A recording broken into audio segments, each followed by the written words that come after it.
when a call comes through at the Warren residence, and the serious voice of a priest begs for the couple's help, chances are it's something urgent. And that's exactly what happened in the case simply known as Annabelle.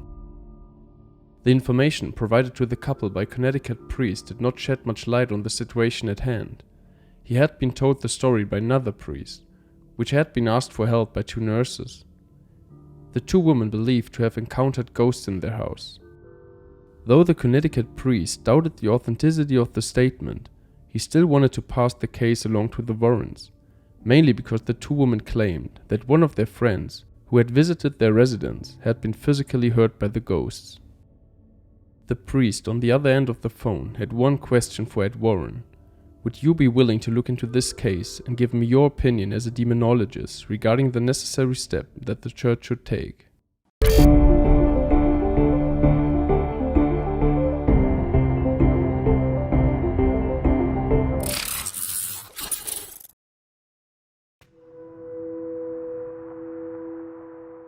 Right after Ed Warren got off the phone with the priest, he dialed the number of the two nurses. A brief conversation with them confirmed that there was something strange going on, so him and his wife Lorraine got on the way immediately. He was overcome by a weird feeling, one that he hadn't had in a while, but it helps him in his role as a paranormal investigator. The windshield of the car reflected the red of the traffic light, and he gazed at the smile that had right by his side all of these years, Lorraine, his also talented wife. Not just because her psychic abilities, but also her skills as a trance medium, who mediates between spirits and the world of the living. Someone behind them beeps the horn. "Relax, I'm gonna go!" Ed shouted into the emptiness of the car. He put the car into gear and looked back over at his wife, who still smiled and grinned.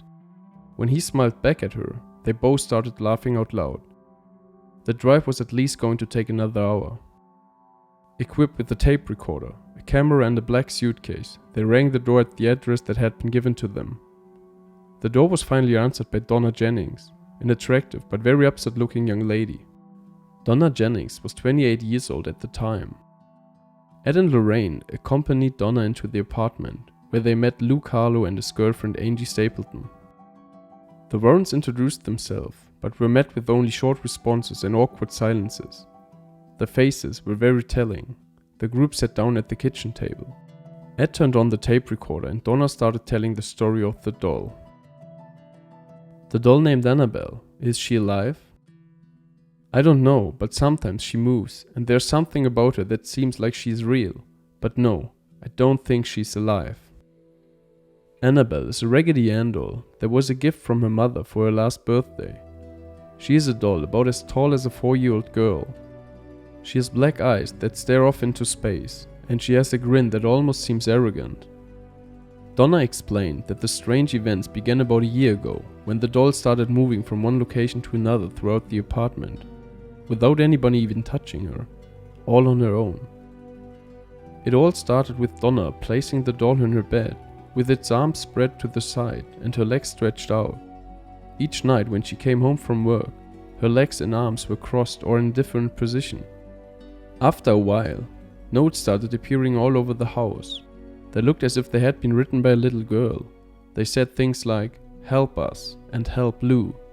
They were written on parchment paper with a pencil, but when Donna and her friends searched the apartment, they couldn't find either of those two things.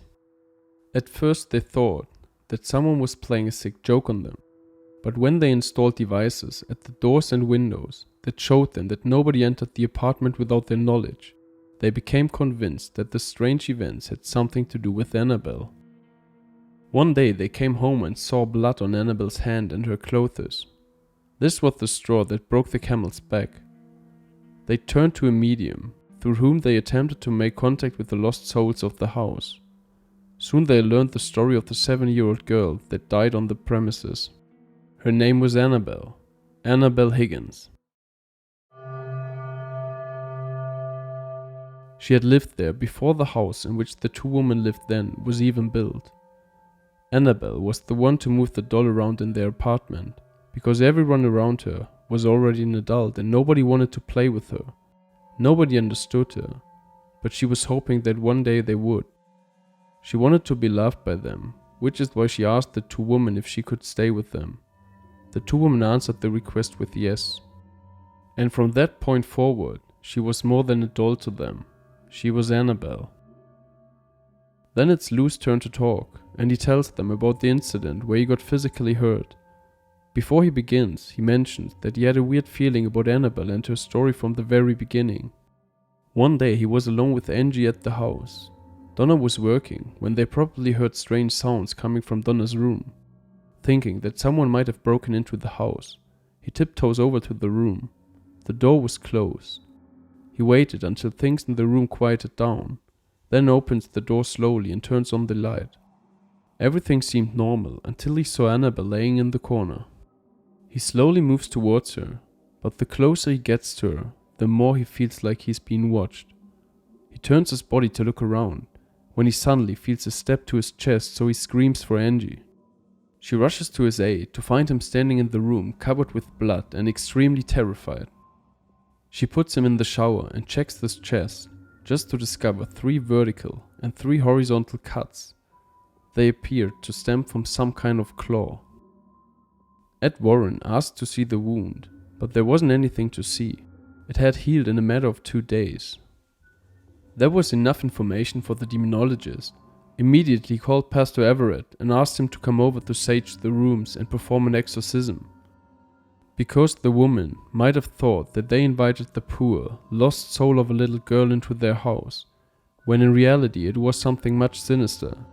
A demon who was posing as a girl to gain the woman's trust and therefore get permission to enter the doll, the house and the life of the 2 women.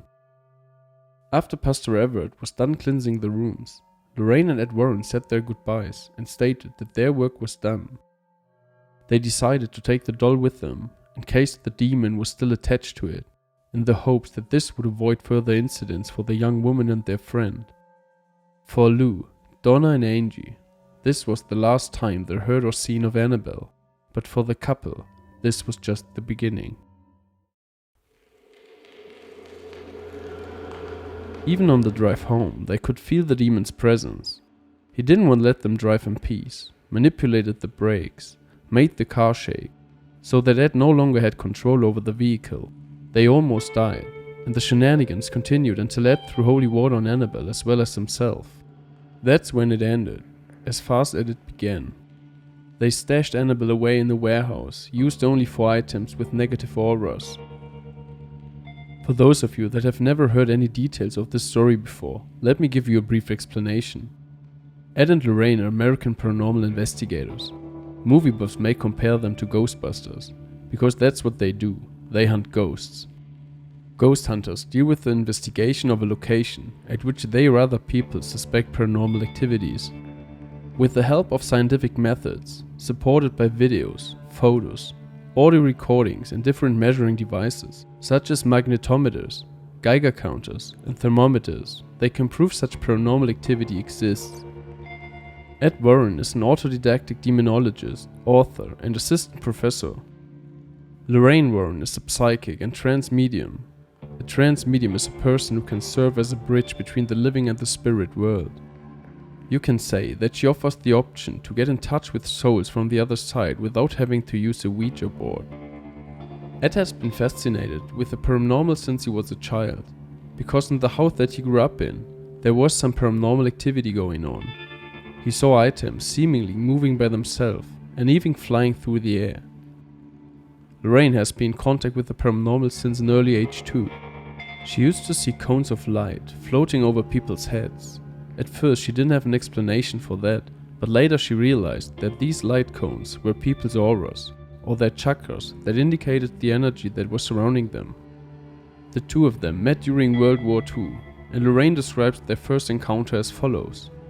The night we met, Ed was just a scrawny 60-year-old boy, but when I looked into the future, I saw a more stockier man with grey hair, and I knew that this was the Ed of the future. That's when I knew that I was going to spend my life with him. In 1952, they founded the New England Society of Psychic Research, a company that investigates and analyzes paranormal cases. The couple has, based on their own statements, investigated more than 10,000 paranormal cases throughout their life, and they have even featured some of their cases in some of their books. Ed died in August 2006, and Lorraine in April 2019. The Conjuring universe, a horror movie series, is based on many real cases such as Annabelle. Because of that, the couple recently got a lot of attention, since the movies claim to be based on true stories. In this video I'm going to talk about whether or not Annabelle's story is authentic. Let me start off by saying that I'm going to treat the methods and the fringe science of paranormality like a regular science field. Without bias, I'm going to assess the story as well as the scientific methods used by the Warrens. I'm also going to take into consideration further witness statements that would confirm or dismantle the story, and in the end I will present you with my evaluation summary. The only scientific method used by the Warrens in this particular case is a survey, which is a fancy word for an interview that is conducted in a scientific manner. The other ghost hunters' methods as described above were not utilized. I read Werewolf, Ghost Hunter and the well-known book The Demonologist, which all featured the cases of Lorraine and Ed. They were in close contact with the authors and have discussed these cases with them, so the authors were able to record them accurately. Since the other cases also mentioned the scientific methods that were used to detect paranormal activities, I assume that they would have told the authors if other methods were used besides a survey in this case. For most other cases, there's either video or audio material available. As soon as Ed entered Angie's and Donna's apartment, and Donna starts telling the story of Annabelle, he said that he was recording with a tape recorder, but somehow, nobody was able to ever locate these original recordings. Additionally, I was unable to locate Donna Jennings, Angie Stapleton or Luke Harlow, the people who originally gave them the doll, according to the Warrens. There's no trace of them anywhere. No Facebook, Instagram, Google Scholar, no interview, nothing on YouTube. I literally could not find anything about them, not even when I went through the second page of my Google search hits. At the time, the story supposedly took place, which would have been around 1970. There are different opinions about the exact time frame. The nurses were approximately in their mid-20s, which would make them about 70 years old today. And when the Conjuring movies came out, they would have been in their late 60s. For the promotion of the movie, Warner Bros. Entertainment used Lorraine Warren to make some promo clips.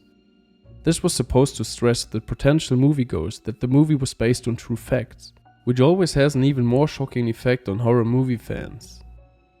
Why would Warner Bros. Not have included Lou, Angie and Donna in order to increase the authenticity even more?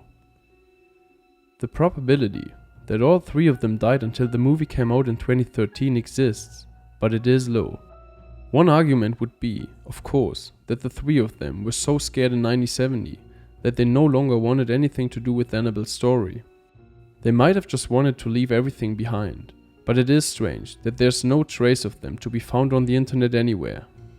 Not even a statement in which one of them says that they don't want to be involved in the story anymore, because even that would give the marketing efforts a boost by making the case appear more authentic. So all we have are the witness statements by Ed and Lorraine Warren and the doll itself, which is still on display at the Museum for the Supernatural in Monroe, Connecticut. Nothing else, no videos, no tape recording, only the statements of the Warrens. Scientifically, that is not enough proof for the authenticity of the case and the background story of the doll. This is why I came to the conclusion that there is a lack of credibility with this story. But I'm not trying to say that the other cases of the paranormal investigators can't be true. I didn't really look into those in great detail. But with this particular case, I can say that it doesn't meet most scientific standards.